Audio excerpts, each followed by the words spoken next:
quadratic equations. In the previous part we have seen how to solve the quadratic equations by splitting the middle term, यानी factorisation method से हम quadratic equations को कैसे solve करते हैं। साथ ही हमने देखा कि अगर कोई क्वाड्रेटिक इक्वेशन अपने फाइनल फॉर्म में यानी जनरल फॉर्म में ना दिया हो तो उन्हें हम पहले कैसे कन्वर्ट करते हैं क्वाड्रेटिक इक्वेशन में, और फिर उन्हें स्प्लिटिंग द मिडिल टर्म के ज़रिए कैसे उनके रूट्स या सॉल्यूशंस फाइंड करते हैं। अभी तक हमने सिर्फ एक ही मेथड से रूट्स या सॉल्यूशंस फाइंड करने की मेथड सीखी है, वो है स्प्लिटिंग द मिडिल टर्म। बाकी जो दो मेथड्स हैं कंप्लीटिंग द स्क्वायर और क्वाड्रेटिक फार्मूला, इन मेथड्स के एग्जाम्पल अभी हमने नहीं देखे हैं। आज हम जो एग्जाम्पल देखने जा रहे हैं वो बेस्ड है वर्ड प्रॉब्लम्स पे। अब वर्ड प्रॉब्लम नाम सुनते ही हमें सबसे पहले तो हमें टेंशन आ जाता है कि वर्ड प्रॉब्लम ऐसे हैं, डिफ़िकल्ट होते हैं, बट एक्चुअल में वर्ड प्रॉब्लम्स क्या हैं?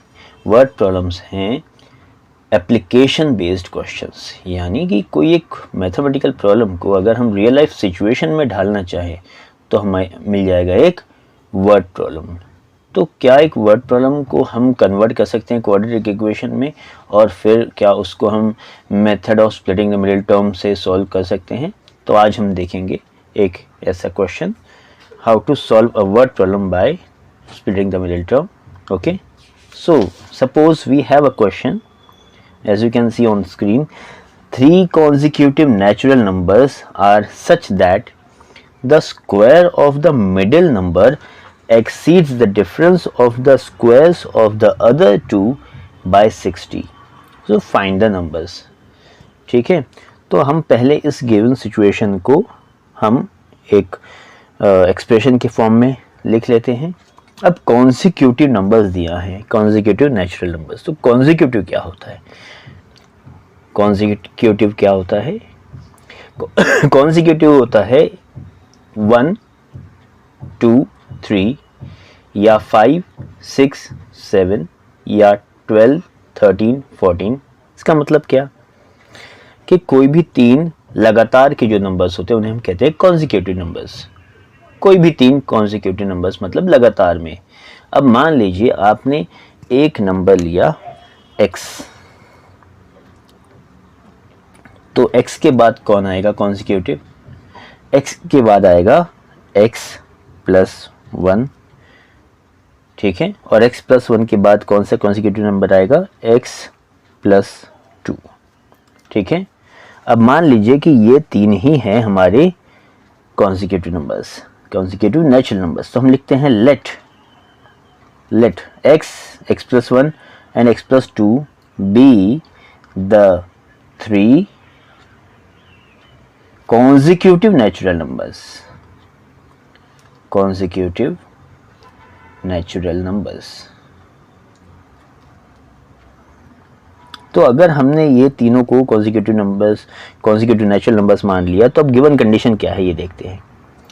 According to the given situation or in the question, it is given that square of the middle term। अब इसमें हमने देखना है कि ये है फर्स्ट टर्म, ये है लास्ट टर्म और ये है middle term. Square of the middle term यानी x प्लस 1 का square. Square of the middle term exceeds the difference of the square. The difference of the square, किसका डिफरेंस? स्क्वायर का difference of the other two. तो अब obvious सी बात है, difference अगर ले रहे हैं तो पहले बड़े नंबर को का स्क्वायर लिखेंगे हम, जो है x प्लस 2 का स्क्वायर, और अदर नंबर है x का स्क्वायर।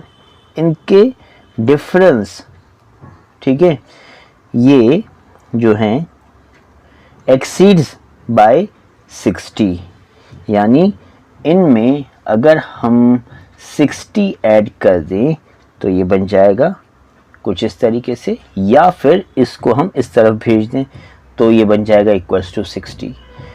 डिफरेंस मतलब क्या है? Exceed by 60। मान लीजिए आपको 20 मार्क्स मिले हैं आउट ऑफ 50 और आपके फ्रेंड को 25 मार्क्स मिले हैं आउट ऑफ 50, तो हम कहेंगे your friends mark exceeds by your mark bye 5। Correct है, आपके 20 उसके 25, तो ज़्यादा किसके है, उसके कितने से, 5 से। वैसे ही यहाँ पर जो सिचुएशन दी है कि square of the middle term exceeds, यानी ये इससे ज़्यादा है, कितना ज़्यादा, 60 ज़्यादा है, किससे, the square of the difference of the other two. ठीक है, तो ये होगी गिवन सिचुएशन। अब हमें क्या करना है, इसे बस ओपन करना है। x प्लस 1 होल स्क्वायर क्या होता है, x square, a plus b whole square identity हम लगाएंगे, a square plus 2ab plus b square. तो हमारा a है x, तो x square plus 2ab 2x into 1 यानी 2x प्लस बी स्क्वायर यानी 1 square is equals to, bracket के अंदर हम इसको सॉल्व कर लेंगे, x प्लस 2 होल स्क्वायर फिर से आइडेंटिटी लगेगी, x square plus 4x plus 4, ये हो गया इसका expansion, a plus b whole square इस फॉर्म से, माइनस एक्स स्क्वायर प्लस 60। ठीक है, क्लियर है यहाँ तक। अब इनमें देखिए ये जो है, इसमें ये है एक्स स्क्वायर और ये है माइनस एक्स स्क्वायर, क्या हो जाएगा इन दोनों का, क्योंकि ये लाइक टर्म्स है इसलिए ये हो जाएगी कैंसिल। देखिए अब क्या बचता है हमारे पास, एक्स स्क्वायर प्लस 2x, ठीक है, प्लस 1 इक्वल्स टू, ब्रैकेट के अंदर बच गया है 4x प्लस 4, 4x प्लस 4 और प्लस 60। ठीक है, इसको अगर ऐड करें तो क्या हो जाएगा, देखिए x square plus 2x plus 1 equals to 4x plus 64। ठीक है, अब हम क्या करेंगे, इसको जनरल फॉर्म क्या है क्वाड्रेटिक इक्वेशन का, ax square plus bx plus c equals to 0, उस फॉर्म में लाने के लिए हम इसको लेफ्ट हैंड साइड में भेज देते हैं। तो क्या हो जाएगा, देखिए x square as it is plus 2x minus 4x, क्योंकि ये 4x इधर आएगा, चलो ठीक है पहले हम इसको एज इट इज लिख देते हैं।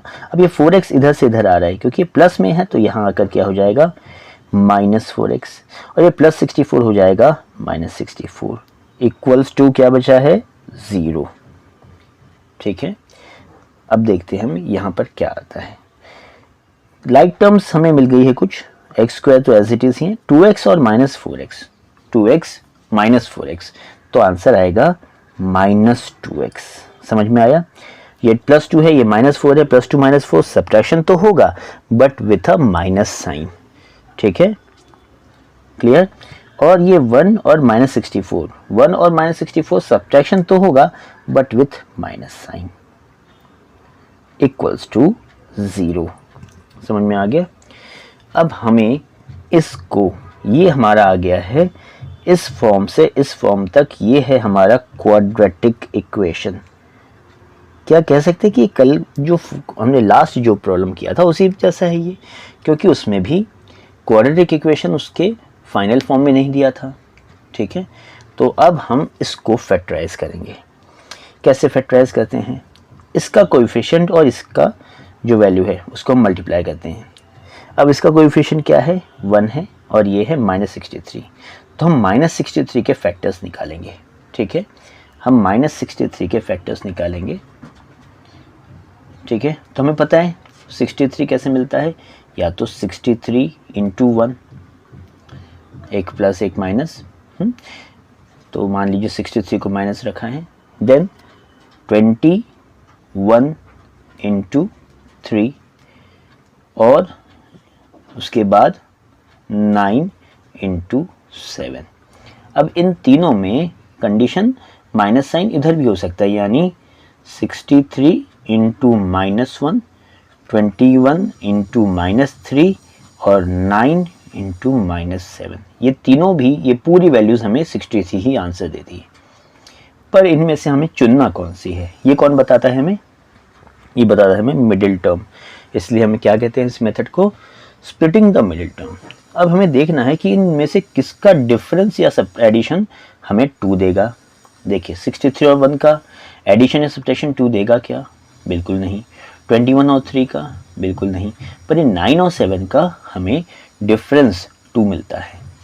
ठीक है, अब ये 9 और 7 यहाँ भी 2 मिलता है और यहाँ भी मिलता है 2, बट इनमें से हम कौन सी वैल्यू चुनेंगे ये हमें बताता है कि इसका साइन क्या है। अगर इसका साइन माइनस है तो हम वो वैल्यू चुनेंगे जिसमें बड़ा नेगेटिव है, और अगर इसका साइन प्लस होता तो हम वो चुनते जिसमें बड़े का साइन पॉजिटिव होता। तो हम इन दोनों में से कौन सा चुनने वाले हैं? -9 × 7। समझ में आ गया? तो हम इसको कैसे लिखेंगे? x² -9x + 7x -63 = 0। अब इन दोनों में देखिए क्या कॉमन है और इन दोनों में देखिए क्या कॉमन है। ठीक है, यहाँ पर कॉमन है x, तो आ गया x - 9, और यहाँ पे कॉमन है 7, तो आ गया x - 9 = 0। ठीक है, अब हमें क्या मिल गया? x - 7 या x - 9 = 0, यानी कि आइदर x = 7 और यानी एंड x = 9। ये हमारे मिल गए रूट्स। ठीक है, 9 और 7। अब ये जो है यहाँ पर हमें +7 मिला था, तो इसलिए यहाँ पर वैल्यू आएगी माइनस। तो हम इस नेगेटिव वैल्यू को हम क्या करेंगे? डिस्कार्ड करेंगे। क्यों डिस्कार्ड करेंगे? क्योंकि हमें नेचुरल नंबर चाहिए, हमें इंटीजर तो चाहिए नहीं है, इसलिए हम ये -7 वैल्यू को डिस्कार्ड करेंगे। तो हमारी वैल्यू आ गई है x = 9। अगर x 9 है तो x + 1 क्या होगा? अगर x 9 है तो x + 1 क्या होगा? 10, और x + 2 11। तो वो नंबर्स क्या है? 9, 10 एंड 11। क्लियर हो गया है? तो ये जो क्वेश्चन है, जैसा कि आपने देखा यहाँ पर, ये क्वेश्चन आता है 3 मार्क्स के लिए। कितने मार्क्स के लिए आता है? देखिए 3 मार्क्स के लिए। एक बात ध्यान में रखना है, अगर आपको अपना पेपर सही टाइम पर कंप्लीट करना है और साथ में आपको टाइम चाहिए चेकिंग के लिए, तो आपको एक ध्येय बना के रखना हो कि 1 मार्क का क्वेश्चन है तो 2 मिनट में सॉल्व कीजिए, 2 मार्क का क्वेश्चन है तो 4 मिनट में यानी × 2 कर लीजिए, और 3 मार्क्स का क्वेश्चन है तो 6 मिनट में ही सॉल्व होना चाहिए। उससे ज़्यादा अगर लग रहा है तो आप जाइए दूसरे क्वेश्चन पे, उसे सॉल्व कीजिए, फिर जब एंड में टाइम बच जाए तब आप उसे फिर से देखिए। बट 2 मिनट से ज़्यादा 1 मार्क के क्वेश्चन को, यानी दुगने समय से ज़्यादा बिल्कुल भी हमने टाइम नहीं देना चाहिए। ओके, सो होप ये क्वेश्चन क्लियर है आपको। Enjoy learning, take care.